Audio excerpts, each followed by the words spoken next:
Salut à tous, c'est Jean-Charles et bienvenue dans un nouvel épisode de votre web-série préférée Je vous conduis. On est à Nozay et on va parler farine, blé avec la minoterie Boursault. Je vous conduis dans les coulisses, saison 3, c'est maintenant, c'est parti.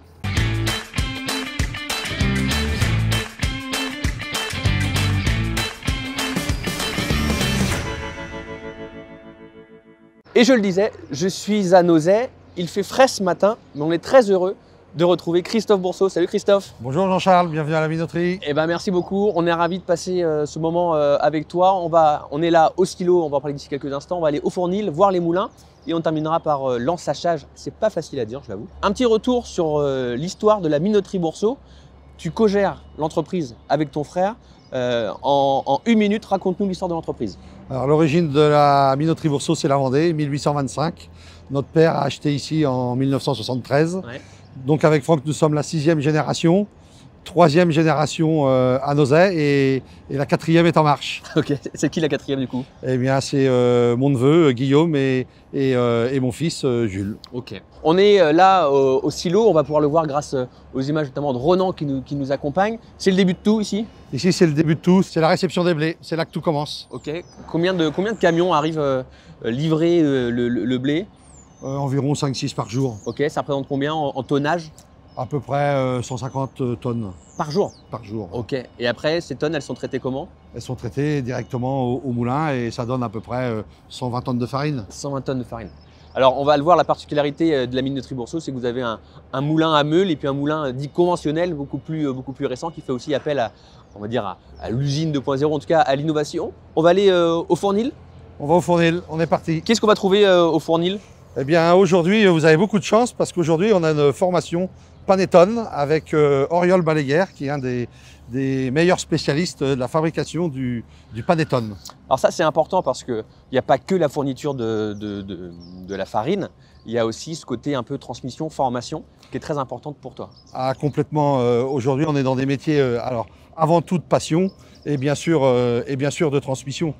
Sans transmission, nos métiers ne dureront pas dans le temps. On est vraiment dans de l'artisanat pur, quoi. Alors chez nous, vous allez pouvoir découvrir, vous allez avoir la chance de découvrir deux outils complètement différents. Ouais. Justement, un moulin à meule de pierre qui va rappeler justement les premières moutures de la meunerie, si je puis dire. Ouais. Et après, vous allez découvrir le moulin conventionnel, alors qu'on pourrait appeler moulin moderne, et qui nous sert aujourd'hui à faire le gros de notre production.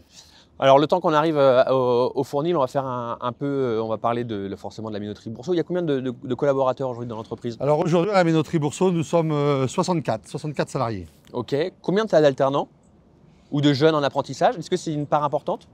Alors justement, là, c'est un petit peu là que le bas blesse. On est un petit peu, on est même très mauvais élèves, puisque on a beaucoup de difficultés à trouver des jeunes en formation. Alors je parle d'un côté meunerie, Oui. ce qui n'est pas le cas en boulangerie. Et du coup, parce que c'est des métiers aujourd'hui qui n'intéressent plus les jeunes ou qui sont méconnus? Je pense que c'est plus une méconnaissance du métier que... en fait, il y a une école de meunerie aujourd'hui en France. Ok. Et elle est à Surgères. Ok. Et malheureusement, il y a très peu d'élèves. Hein. Je crois qu'il y a 3-4 élèves cette année seulement. Ok. Donc la formation se fait en interne. On a parlé des collaborateurs, on va parler aussi des clients. Aujourd'hui, les clients de la minoterie sont exclusivement des boulangers? Alors les clients de la minoterie sont en grande partie des boulangers-pâtissiers. Et on a aussi historiquement une partie industrielle tournée vers la biscuiterie, la crêperie et la pizza. Ça veut dire que tu fournis à qui? Alors on fournit par exemple des gens comme des industries comme la Trinitaine. Ok. Alors là on arrive, on voit plein ça travaille. Qu'est-ce qu'on voit là? Alors là c'est le Fournil, c'est le labo d'essai du moulin. Ok. Donc c'est là où on teste nos farines, Ok. où on forme nos boulangers et c'est là aussi où on fait un peu de recherche et de développement. Alors on va rentrer, on va pas vous déranger longtemps. Bonjour messieurs, on vous dérange 30 secondes. et après on vous laisse travailler. Donc ici, on l'a dit, c'est un atelier spécifique aujourd'hui, le tournage pour le panettone. Aujourd'hui, c'est panettone, oui. Mais sinon, on peut tout faire. Là. On peut tout faire, on fait du pain, on fait de la viennoiserie, on peut faire de la pâtisserie, on peut vraiment tout faire, oui. On sent que la tradition, encore une fois, la transmission, elle est présente, elle est importante. Tu l'as expliqué avec l'histoire des générations, tu es la 6e génération avec ton frère. Il y a même ici sur site la maison de mon père. La maison de mon père. Qu'est-ce qu'on y retrouve dans la maison de mon père? Dans la maison de mon père, pourquoi l'avoir appelé comme ça déjà? Parce que c'est là où vivait notre père, tout simplement. Ouais. Et puis cette maison, eh bien, on l'a transformée. En fait, on a gardé l'âme de la maison et on y reçoit tous nos clients et on y reçoit aussi tous nos boulangers pour les formations. Alors, ils peuvent, on peut y faire des réunions, on peut y manger, on peut y dormir aussi. Enfin, okay. C'est vraiment un lieu de vie. Exactement pour tous nos boulangers. Ouais. Okay. Là, qu'est-ce qu'on va voir? Alors là, vous allez découvrir le moulin à meule de pierre. La particularité de ce moulin, c'est qu'il a été conçu de toutes pièces par notre père. Okay. En fait, quand notre père a acheté ici en 73, il a toujours voulu retrouver le moulin de son enfance.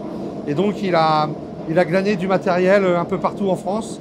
Et il a remonté ce fabuleux moulin. Donc, il a dû trouver les pierres aussi alors? Il a également trouvé les meules, oui. Ouais. Il est allé les chercher à droite à gauche. Parce que c'est compliqué aujourd'hui de trouver des meules de la Ferté-sous-Jouarre.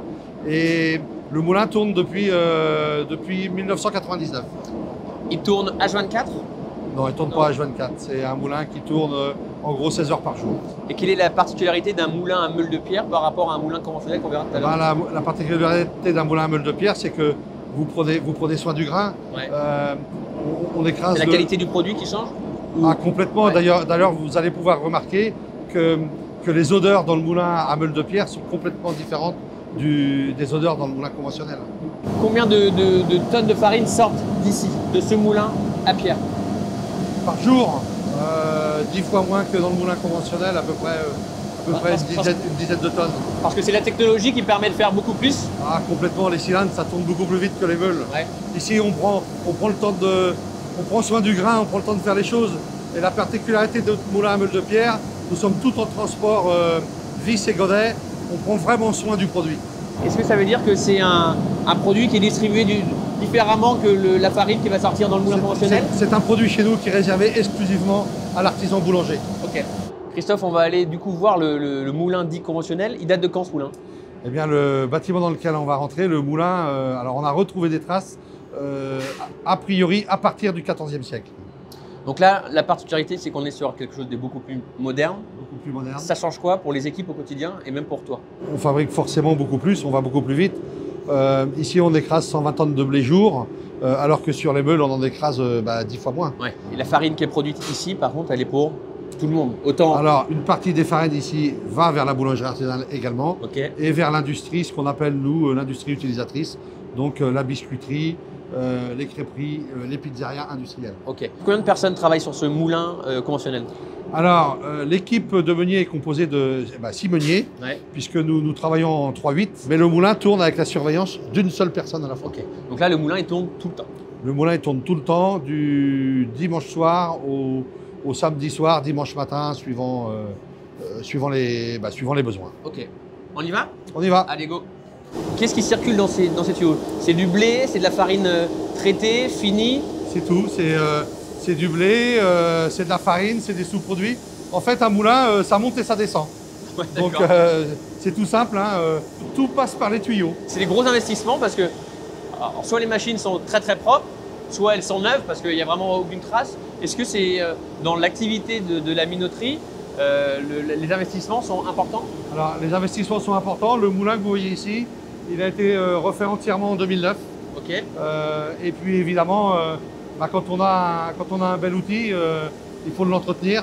Et puis aujourd'hui, on a quasiment, je dirais pas qu'on a une visite par jour, mais quasiment. Donc, Qui vient visiter? Alors bien sûr, on a des audits de qualité, des audits de nos clients, et puis nos artisans boulangers. Est-ce que je peux te demander l'investissement, combien ça coûte un moulin comme ça? Ou une fourchette, si tu ne veux pas donner un chiffre précis? Aujourd'hui, un moulin neuf, avec le bâtiment et tout ce qui va bien, il faut compter 10 à 15 millions d'euros. Ok. Et la minoterie fait combien de chiffre d'affaires? Alors cette année, on a fait 15,6 millions de chiffre d'affaires. Ok. En 2009, c'était la 3e fois qu'on refaisait le moulin. Et ici, on a la chance d'avoir un bâtiment qui nous permet, quand on fait un nouveau moulin, on le change de côté. D'accord. Pourquoi? Parce que ça nous permet de continuer à produire. Okay. On n'a pas besoin d'arrêter pour monter ce nouveau moulin. Qu'est-ce que ça te fait quand tu vois tout ça? Toi qui as connu ton père reconstruire un moulin, tu as vécu dans l'entreprise avant de la reprendre. C'est beaucoup de fierté, ouais. Tout simplement. Hein. C'est beaucoup de fierté parce que la meunerie, je le répète, c'est un métier passionnant. On ne devient pas meunier comme ça du jour au lendemain. Voilà, c'est la fierté. Quelle est la répartition des rôles entre toi et Franck? Alors Franck, c'est toute la partie technique, production, il a fait l'école de meunerie. Ouais. Et puis moi, c'est toute la partie gestion commerciale. Ouais. Business. Business. Business. Là, on est au dernier, non pas dernier étage, à l'avant-dernier étage de ce moulin conventionnel. On a ce qu'on appelle des planchistères. Voilà. À l'intérieur de ces grosses caisses, vous avez des tamis. Ok. Que vous pouvez voir là. Et en fait, en fonction des produits, il y a des grilles pour que le produit puisse passer. Et c'est comme ça en fait qu'on va du blé à la farine. Ok. Il y a combien de, on voit que ces grosses machines avec, on va le voir avec les images de Renan, elles tournent. Il y a combien de tours par minute ou Environ 263 tours minute. Ok. Et la particularité, il faut savoir que ces grosses caisses ne tiennent que par les bambous que vous voyez. Ok. Donc là, on va aller voir l'ensachage. Vraiment, c'est vraiment pas un mot facile à dire pour moi. Combien de sachets partent d'ici chaque jour? On va plutôt parler en sacs de farine. Ok. Environ 40 à 50 tonnes de farine pour l'artisanat sortent tous les jours de ce magasin. C'est énorme. C'est énorme. Est-ce que tu es au maximum de ta productivité ou pas du tout? Ou tu pourrais faire plus? On pourrait faire encore un peu plus en optimisant notre outil de travail. Mais après, est-ce que c'est pas forcément un souhait de la part de la minoterie Bourseau? C'est une question pertinente parce que c'est une question sur laquelle nous sommes actuellement en réflexion. C'est vrai? Ah bah. Tout à fait. Et je l'ai senti, hein. Je l'ai senti. Je passe devant toi, Christophe. Donc ici, c'est l'ensachage. Là aussi, des grosses machines nouvelles. Alors la ligne d'ensachage, elle est de 2000, elle a été mise en route en 2020. Cette nouvelle ligne d'ensachage nous permet d'ensacher à peu près 10 tonnes de farine à l'heure. 10 tonnes de farine à l'heure. On voit sur les sachets le label rouge, qui est un label qu'on retrouve dans beaucoup de boulangeries. C'est quoi ce label?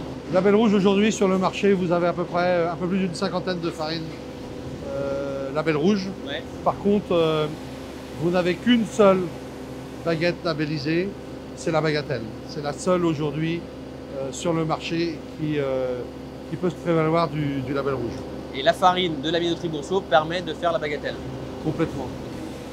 Aujourd'hui, nous avons à peu près une cinquantaine de boulangers labellisés. On a vu tout le cycle, hein. On a les silos, les moulins, on a vu l'histoire, la transmission. C'est quoi la suite pour la minoterie Bourseau?